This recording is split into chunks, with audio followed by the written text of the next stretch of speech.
On कर लेता हूँ। हाँ। आज हमारा जो टॉपिक क्या रहेगा, एंसिबल ऑटोमेशन। तो आपका जो बुक है उसका नाम क्या है, RH124। तो इसका पूरा लैब सेटअप कैसे बनेगा ये हमारा प्रैक्टिकल रहेगा, ठीक है। चलिए स्टार्ट करते हैं उसको हम। लेकिन मेरे पास यहाँ पर 2 सिस्टम मैंने अभी इंस्टॉल किए हैं, ये सब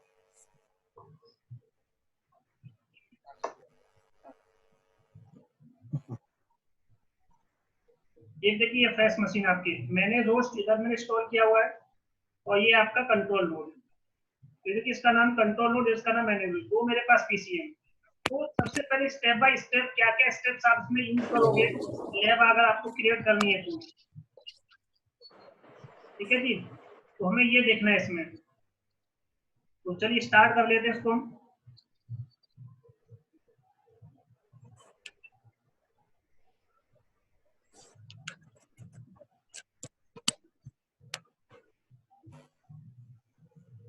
तो देखिए ये पूरा मैंने इसमें लिखा हुआ है सारा स्टेप बाय स्टेप, कि कैसे कैसे आपको कौन कौन से पाथ आपको फॉलो करने इसमें, स्टेप बाय स्टेप इसमें सारी चीजें लिखी हुई है, ठीक है।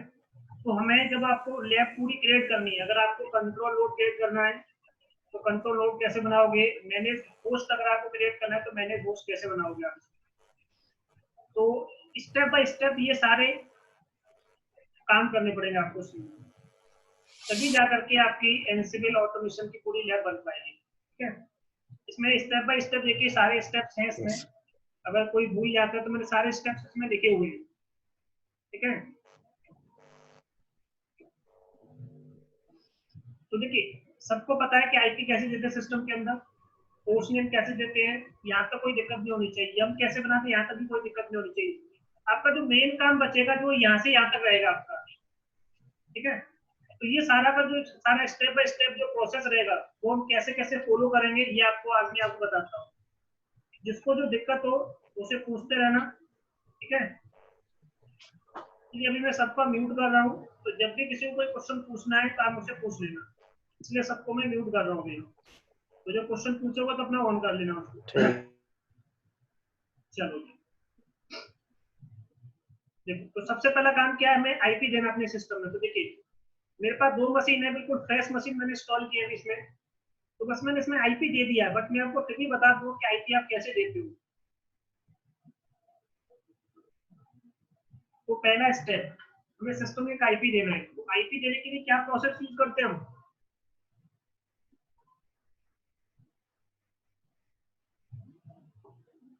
देखिए एसयू हाइफन, मैं पहले रूट से क्या कर लेता हूँ, लॉगिन कर लेता हूँ, जिससे मुझे बार बार सूडो कमांड यूज नहीं करनी पड़ेगी, ठीक है।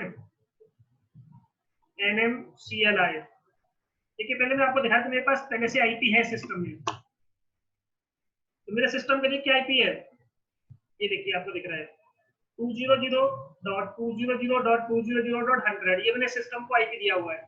कमांड क्या होती है आईपी देने की, nmcli कनेक्शन ऐड करोगे आप, या देखिए पहले से आपके पास कनेक्शन बना होगा तो मॉडिफाई कर लोगे, मॉडिफाई करोगे तो देखिए मेरे पास पहले से, जब आप विंडो इंस्टॉल करते हो तो ये आपको बाय डिफॉल्ट मिलेगा। यहाँ पे देख लेना, हो सकता है कि आपके सिस्टम पे कुछ अलग हो, मेरे सिस्टम पे जैसे नाम जो आ रहा है वो ये आता है, बिल्कुल फ्रेश मैंने इंस्टॉलेशन किया, मैंने इसमें अभी कोई काम किया नहीं है इसमें। ईएनएस करके आपके सिस्टम पे एक लैन कार्ड आएगा, तो ईएनएस दोगे आप यहाँ पर। अगर आपको आईपी देना है तो आईपी वर्जन 4 दे दोगे, एड्रेसेस जो भी आपको अपने सिस्टम में आईपी असाइन करना है आप अपने सिस्टम में आईपी असाइन कर लोगे। तो देखिए मैं अपने सिस्टम का आईपी भी चेंज कर रहा हूँ, तो जैसे मैंने 192.168.10.10 इसको आईपी दे दिया, इस मशीन को जो मैंने आईपी दिया वो 10.10 दिया, ठीक है, /24। तो ये मेरे मशीन का आईपी हो गया 10.10। अब आईपी वर्जन 4 मेथड क्या करना चाहता है, मेथड क्या होता है, मैनुअल, मैनुअल मैनुअल, क्योंकि मुझे अपने सिस्टम में जो आईपी देना है वो मैनुअली होगा। अब एक काम और करना है, कनेक्शन,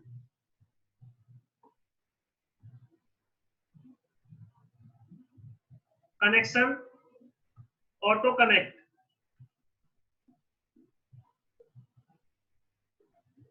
ऑटो कनेक्ट क्या करना है आपको, ऑटो कनेक्ट यस कर देना आपको। ठीक है, बस इतना काम करना है। लेकिन मैं इसमें दे नहीं रहा हूँ, कंट्रोल सी करके इसको कैंसिल कर देता हूँ, तो मेरे पास पहले से आईपी है। तो पहला काम आप यहाँ तक करोगे। चलिए एक काम ऐसे ये कर लेते हैं कि हमने इसमें आईपी दोबारा से सारा काम कर लेते हैं। देखिए मैंने यस कर दिया, ठीक है, NMCLI कनेक्शन अप हो जाएगा आपका। कौन सा कनेक्शन मेरा? ये वाला। चलिए मैं एक तरफ से सारे काम करके आपको दिखाई देता हूँ। अब ये कनेक्शन अप हो गए। तो पहला काम क्या है? सबसे पहला हमने क्या किया अपने सिस्टम के अंदर? सबसे फर्स्ट पहले आप अपने सिस्टम को आईपी एड्रेस प्रोवाइड कर दोगे, या दूसरा भी कर सकते हो, जिसमें मतलब आप स्टेप बाय स्टेप ये नहीं कि यही पहले काम करोगे, आप कोई सा भी काम पहले कर सकते हो अपने सिस्टम पर। पहला काम हमने अपने सिस्टम को आईपी दे दिया। तो अगर मुझे अपने सिस्टम का आईपी चेक करना है तो आईपी एड्रेस करके आप देख लो, तो अपने सिस्टम का आईपी क्या हो गया? 10.10। अब मेरे पास एक मशीन यहाँ पर भी है, इस सिस्टम को मुझे क्या करना पड़ेगा? एक आईपी देना पड़ेगा। तो देखिए मैं यहाँ पर रूट से क्या करता हूँ, लॉग इन कर देता हूँ, और मैंने यहाँ पे क्या किया? रेड एड किया। अब यहाँ पे भी सेम NMCLI कनेक्शन,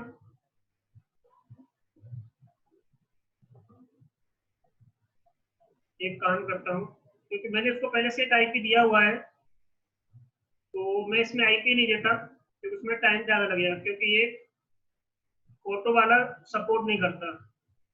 तो मैंने यहाँ पे क्या किया, बस आईपी बस चेंज कर दिया अपने सिस्टम का 200.200.200.100/24।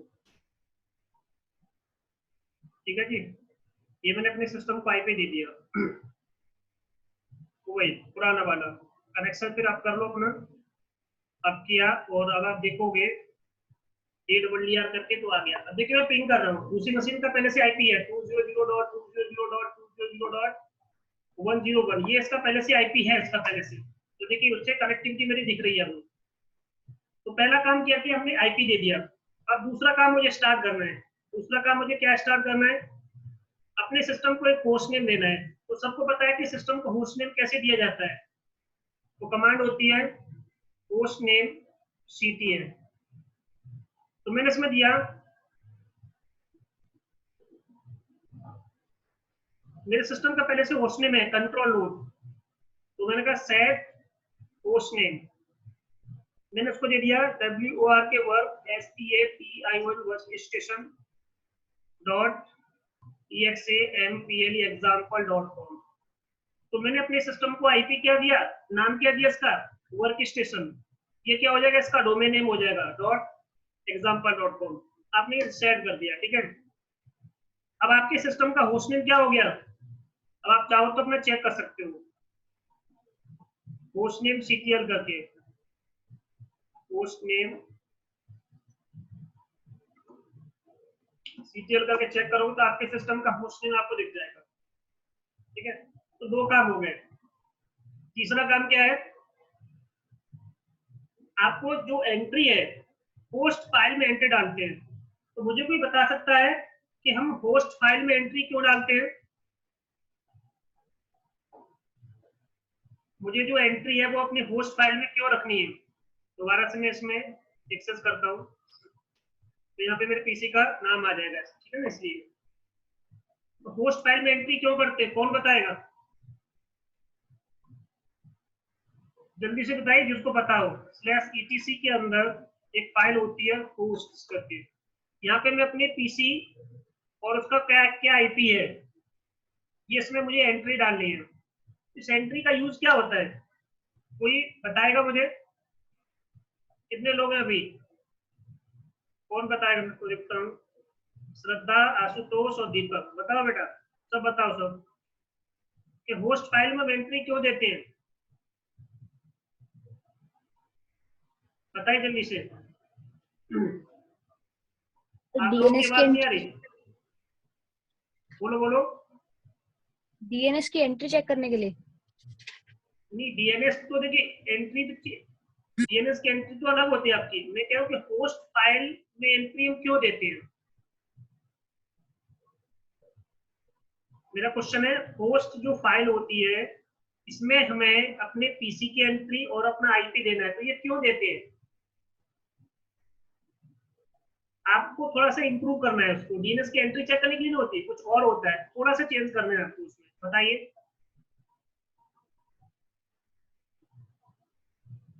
बोलो बोलो जल्दी जल्दी से, किसी को पता है? दीपक तुम बताओ बेटा, शांत कैसे हो? चलो मैं बता देता हूं। देखिए, अगर हमें होस्ट फाइल में एंट्री देनी है तो नेम रिजोल्यूशन कौन करेगा? नेम रिजोल्यूशन का मतलब क्या होता है? नेम को आईपी में कौन कन्वर्ट करेगा?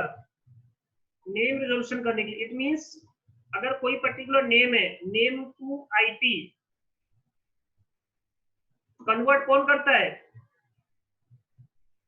या तो आपका डीएनएस करता है, अगर यहाँ पे एंट्री होगी तो। बट मेरे पास कोई डीएनएस नहीं है अभी, देखिए, तो होस्ट फाइल क्या करेगा?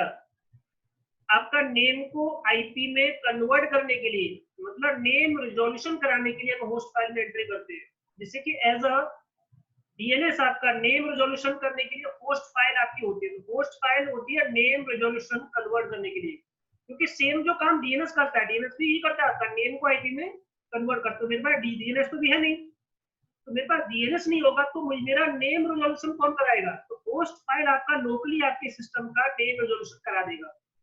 तो जिसका काम होता है नेम को आईपी में कन्वर्ट करना, जो डीएनएस करता है वही मेरा कौन करेगा? होस्ट फाइल काम करेगी। तो होस्ट फाइल जो काम करेगी वो उसका काम क्या होगा? नेम को रिजोल्यूशन कराना होगा। इट मींस अगर मैं अभी पिंग करता हूँ तो मेरी मशीन का नाम क्या लिखिए, मेरी मशीन का नाम है वर्क स्टेशन। अगर मैं इसे पिंग करता हूँ तो क्या अभी पिंग हो रहा है अभी आपका? क्योंकि नेम रिजोल्यूशन, नेम की सर्विस काम भी करे, तो बाय डिफॉल्ट नेम की सर्विस काम कब करती है? जब डीएनएस आपके नेटवर्क में काम करता है, क्योंकि डीएनएस का काम होता है नेम को आईपी में कन्वर्ट करना। मेरे पास डीएनएस नहीं है, इट मींस डीएनएस की सर्विस मेरे पास नहीं चल रही है, तो इसके लिए मैं क्या करूंगा? अपने नेटवर्क के अंदर होस्ट फाइल के अंदर ये नेम की एंट्री डाल दूंगा, तो ये क्या होगा? वर्क स्टेशन से पिंग हो जाएगा। जैसे कि हम क्या करेंगे, क्योंकि आगे में तो पूरी लैब सेटअप में क्या होता है कि मैं नाम से भी पिंग करता रहूं, आईपी से पिंग करता रहूं, तो ये कब पॉसिबल होगा? जब इसकी एंट्री यहाँ पे पड़ेगी। तो कैसे करोगे? विम ईटीसी, और ईटीसी के अंदर होस्ट, तो मैं यहाँ पे एंट्री डाल देता हूँ। एंटर करोगे आप यहाँ पर, तो मैंने यहाँ पे लिखा 200, मेरे सिस्टम का आईपी है 200.200.200.100। ये मेरा मशीन का आईपी है। मेरे मशीन का नाम क्या है? WORK work STATI1 work station dot example.com, ये मेरा डोमेन नेम हो गया example.com। अब मैं अपना अलियास नेम क्या सेट करना चाहता हूँ? WORK work STATION work station, ठीक है। तो ये मैंने इसमें सेट कर दिया। मेरे पास एक मशीन और है, उसका आईपी है 200.200.200.101, उसका आईपी है 101। उस पीसी का मैंने अभी कोई नाम रखा नहीं है फिलहाल, बट मैं उस पीसी का नाम रखूंगा सर्वर ए डॉट, उसका नाम क्या रखूंगा? सर्वर ए डॉट example.com। उस मशीन का नाम मैंने सर्वर ए रख दिया। या ऐसा कर लेते हैं, सर्वर 1 कर देते हैं, ONE1 सर्वर 1.example.com, मैंने ये नाम ले लेता हूँ। अभी तक हम जैसे यूज कर रहे थे बार बार सर्वर ए, कुछ थोड़ा सा नाम चेंज करता हूँ सर्वर 1।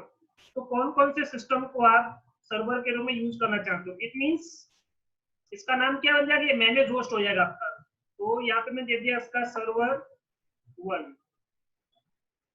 तो ये एज अ मैनेज होस्ट काम करेगा। मैनेज होस्ट, और ये काम करेगा एज अ कंट्रोल नोड। तो देखिए मैं चाहूंगा तो देखिए इस नाम से भी मेरा पिंग हो जाएगा, इस नाम से भी पिंग हो जाएगा, कंट्रोल नोड के नाम से पिंग होगा, ये मैनेज होस्ट के नाम से पिंग हो जाएगा आपका। मैनेज होस्ट, जैसे कि ये मेरा क्या है, पहला मशीन है ये 01, या ओनली 1 कर देते हैं, मैनेज होस्ट 1, इस नाम से पिंग होगा आपका।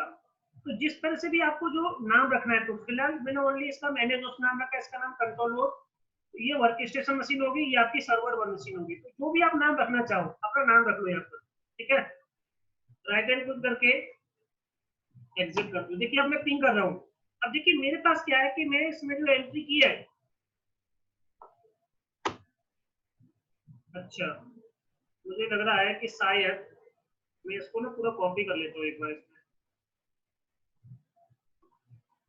एक बार क्लिक करके बाहर आता हूँ। देखिए मैं एडमिन से काम कर रहा हूँ, तो एडमिन के पास क्या होता है, राइट्स नहीं होते, तो इसलिए मुझे यहाँ पे sudo लिखना पड़ेगा, ठीक है ना। और अब इसमें क्या करो, मैं इसको पेस्ट कर लेता हूँ, तो मुझे बार बार वो कॉपी नहीं करना पड़ेगा, फिर वो लिखना पड़ता मुझे इसमें। ये हो गया आपका। अब देखिए मैं पिंग कर रहा हूँ, मैंने पिंग किया WR के वर्क STATION वर्क स्टेशन। देखिए अब मेरा नाम से ही पिंग हो रहा है आपका सिस्टम, क्योंकि इसने क्या किया, इस नेम को पहले क्या किया, आईपी में कन्वर्ट कर दिया। तो इस सिस्टम का आईपी कितना, ये। अगर मैं देखिए दूसरी मशीन मेरे पास है, उसका आईपी है, उसका भी देखिए मैंने कोई नाम नहीं दिया, उसका कोई नाम नहीं है, तो देखिए अभी आईपी से उससे क्या होगा, पिंग हो जाएगा उससे। पिंग किया 200.200.200.101, तो देखिए आईपी से देखिए पिंग हो रहा है प्रॉपर, कोई दिक्कत नहीं है।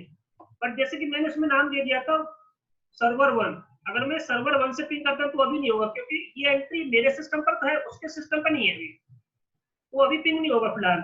सर्वर ONE1, देखिए वो सिस्टम अभी है, देखिए इसने नेम रेजोल्यूशन मेरे सिस्टम से कर लिया देखिए, और उससे पिंग भी हो गया आपका, क्योंकि मेरे पास सिस्टम की एंट्री है, बट वो सिस्टम अभी ऑन है, इसलिए देखिए आपकी कनेक्टिविटी होगी उसकी। देखोगे तो इस मशीन से पिंग हुआ है अभी आपका, देखो इसका आईपी कितना है। अगर मैं यहाँ पे क्या करता हूँ, मैं अपने यहाँ से पिंग कर रहा हूँ सर्वर ONE1, तो देखिए पिंग नहीं होगा, क्योंकि यहाँ पे एंट्री नहीं डाली मैंने भी। देखिए यहाँ पर भी मुझे एंट्री डालनी पड़ेगी, तभी मैं इधर से भी पिंग कर सकता हूँ, और जब इधर से पिंग करूंगा तो भी होगा, तो दोनों साइड से आपका नेम रेजोल्यूशन हो जाएगा। एक साइड से तो हो रहा है आपका, बट दूसरी साइड से नहीं हो रहा आपका। अगर मैं यहाँ पे क्या लिखता हूँ, मैंने इसमें दिया था MANAG मैनेज पोस्ट, उससे भी पिंग हो रहा देखिए आपका, क्योंकि दो अलियास मैंने सेट किए हुए थे इसमें। यहाँ तक कोई दिक्कत हो तो बताइए, होस्ट फाइल में कोई दिक्कत हो तो। ये था आपका होस्ट फाइल के अंदर एंट्री। होस्ट फाइल में एंट्री करने से क्या होता है, आपका नेम टू IP रिजोल्यूशन चलता रहता है आपका। तो देखिए इतना काम हो गया मेरा यहाँ तक, तो ये होस्ट फाइल में एंट्री कर देते हैं। उसके बाद मुझे क्या बनाना है, अपने सिस्टम में यम बनाना है। तो यम किस किस को क्रिएट करना नहीं आता, किस किस को अभी यम क्रिएट करना नहीं आता। उसके बाद ये काम और कर लेता हूँ मैं ये सारा काम ना दूसरी मशीन में और कर लेता हूँ मैं, दोनों में ये काम कर दूं पहले। दूसरी मशीन को भी मैं भी SSS कर लेता हूँ। यहाँ से मैंने यहाँ से एक नया टैब खोला, तो विम नहीं रूट कर ले, SSS कर लेते हैं उसको, रूट @ 200.200.200.101, मैं उसको SSS करके यहाँ से उस पर भी काम कर दूँ।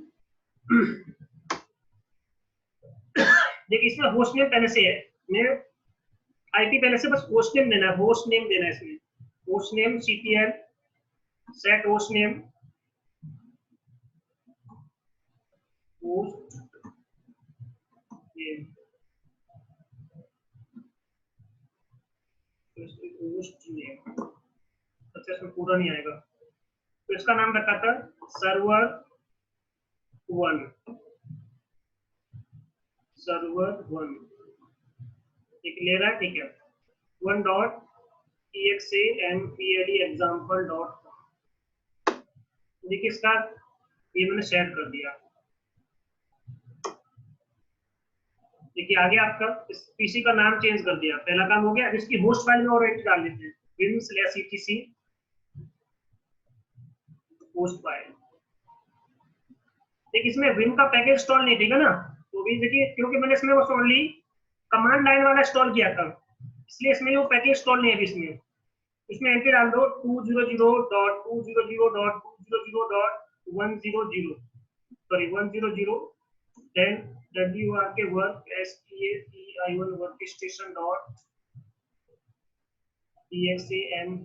.example.com, ठीक है। WR के work STATION work station bus मैं कर देता हूँ 200.200.200.101, इसका नाम है सर्वर सर्वर 1 सर्वर 1,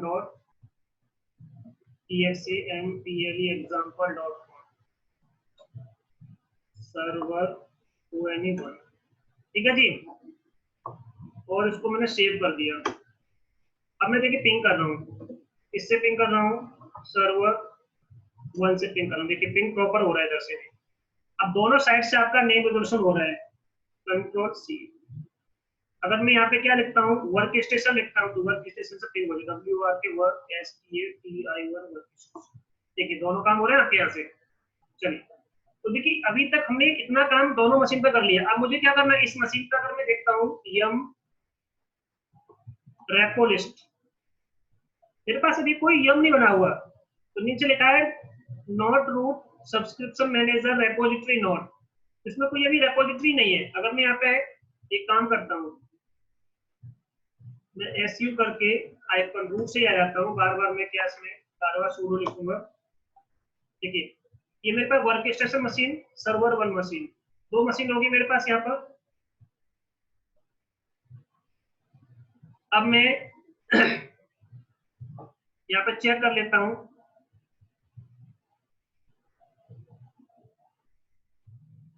यम रेपो लिस्ट, नहीं कुछ भी नहीं, ऑल करके देख लो, ठीक है ना। अभी कुछ नहीं इसमें आपका यम नहीं बना हुआ, तो आपको यम बनाना है। तो यम कैसे बनाते हैं जल्दी बताइए, क्या करना पड़ता है श्रद्धा, जल्दी बताइए। टू क्रिएट यम, अब हमें यम बनाना है, और मुझे कल सबसे जिन जिन के पास सिस्टम है ये आपको मुझे बना करके दिखाना है। कोई दिक्कत हो तो मुझे उसी से बताना, मैं यहाँ से रिमोट लूंगा आपका और उसमें सही कर दूंगा, क्योंकि जब तक ये प्रैक्टिकल्स नहीं करोगे आप, जब तक कुछ नहीं होने वाला। टू क्रिएट यम बनाने वाले हैं, तो देखिए यम बनाने वाले की यम बनाने के लिए RPM -Q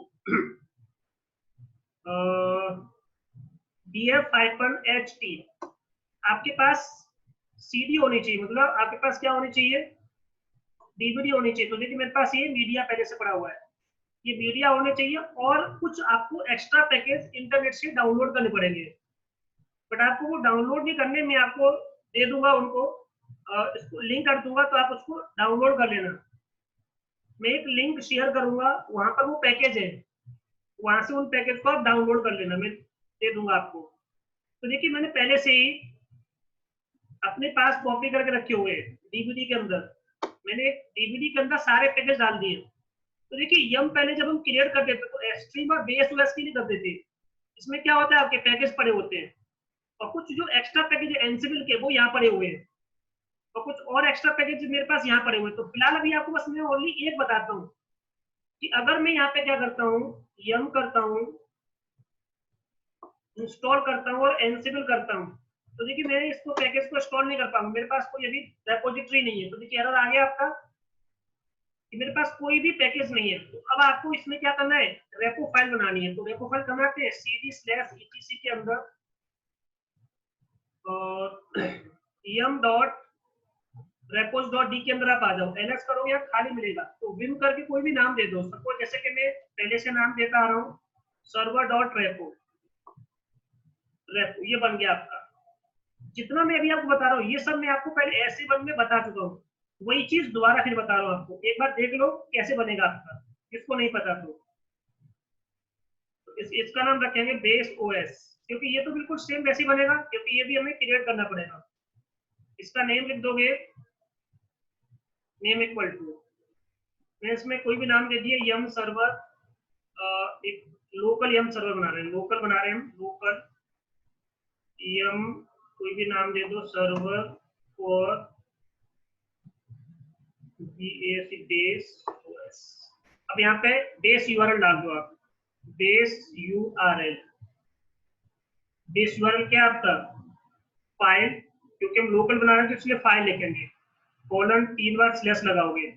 ये मेरा जो पूरा का पूरा जो फोल्डर है वो कहाँ रखा है, डीवीडी नाम का एक फोल्डर है, उसके अंदर बेस ओएस नाम का एक फोल्डर है आपका, बेस ओएस करके एक फोल्डर पड़ा है इसमें आपका, यहाँ से ले लेगा पार्ट। तो इसका फाइल का पूरा जो पार्ट है वो यहाँ से लेगा, कोई दिक्कत तो मुझसे भी पूछ लेना। इनेबल कर दो, इनेबल इक्वल टू 1 कर दो, और GPG GPG check equal to क्या कर दो, यहाँ पे 0 कर दो। तो जीपीजी चेक क्या हो जाएगा आपका 0। देखिए आपका ये यम बन करके तैयार हो जाएगा आपका। अब मैं देखिए यम रेपो लिस्ट करता हूँ, देखिए ये वाला यम रेपो लिस्ट जो मैंने पहले किया था ना ऑल। अब मैं देखता हूँ कि यम की में जो रेपोजिटरी बनी कि नहीं बनी। अभी तो मैंने एक की ही बना लिया आपका, देखोगे तो देखिए यहाँ पे आपको दिख रहा है ये चीज। थोड़ा सा इसको इधर करते हैं, अब देखिए दोबारा से यम रेपो लिस्ट ऑल किया, ये बन गया आपका यम। बट इसके अंदर अभी देखोगे तो इसके अंदर अभी यम का पैकेज नहीं आता। इसके लिए मुझे एक और बनाना पड़ेगा इसमें। तो विन करके फिर इसके अंदर जाओगे,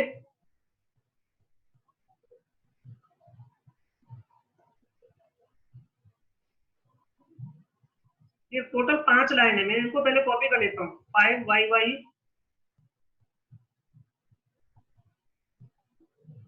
5yy किया मैंने इसमें, और यहाँ पे मैं वो प्रेस करता हूँ और पी कर देता हूँ, तो ये दूसरा भी बन जाएगा इसमें आपका।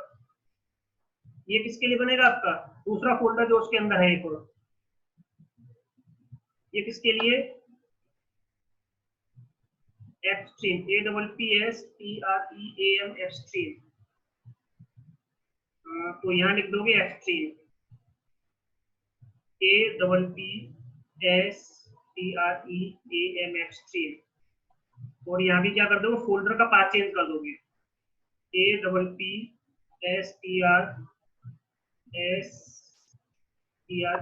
एक्सट्रीम। इनेबल्ड 1 कर दोगे, ये सब सेम कर दोगे बस। ये वाला देखिए दूसरा जो पाथ है यहाँ से भी बन गया आपका। अब यम रेपोलिस्ट ऑल करो, तो ये आपका यम है। आपका जो विंडो की जो सीडी होती है उसमें 2 फोल्डर होते हैं, एक्सट्रीम करके 2 बन गए। बट इसमें देखिए अभी भी अगर मैं कोई पैकेज इंस्टॉल करूँ यम करके एनसिबल टेलनेट, तो टेलनेट का पैकेज तो उसमें होगा अभी, क्योंकि विंडो के अंदर ये आपका हो जाता है। तो ये आपका जो टेलनेट का पैकेज कहाँ पड़ा है, एक्सट्रीम में पड़ा हुआ है, तो यहाँ से इसलिए इंस्टॉल कर दिया। देखिए ये यम देखिए बन गया आपका। बट अभी एनसिबल का पैकेज इनके अंदर नहीं होता आपका। जो डीवीडी होती है उनके अंदर एनसिबल का पैकेज बाय डिफॉल्ट नहीं होता आपका।